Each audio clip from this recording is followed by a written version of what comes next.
এই দেখো কি অবস্থা, এই যে উপর দিয়ে তাকায় দেখো, এই যে ময়লা। এখন এই যে এগুলি সব পরিষ্কার করা শেষ। তারপর ওই সাইডটা এগুলো সব বের করছি, বের করে সব ধুইতে হয়েছে। মানে রান্নাঘর কী যে অবস্থা হয়, প্রতিদিনই পরিষ্কার করে, তো মাসে একবার ডিপ ক্লিন করলে সব বের করতে হয় একদম যা থাকে। কাজ করতে গিয়ে আমার মানে রান্না ভুলে গেছি, ভাত বসাই দিলাম। আর স্বামীর জন্য মূলা তরকারি আছে, মূলা তরকারি রান্না করব। আর এগুলো সব ডিপ ক্লিন করা হয়েছে।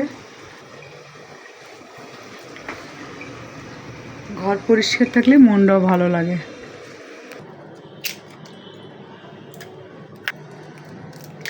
আর আমার ডিমের খোসাটা কিন্তু আমি ফেলে দিই না। এই যে দেখো, আজকে আমার ক্যামেরায় আমার ছেলে আছে। আজকে আমি খুব সংক্ষেপে রান্না করব।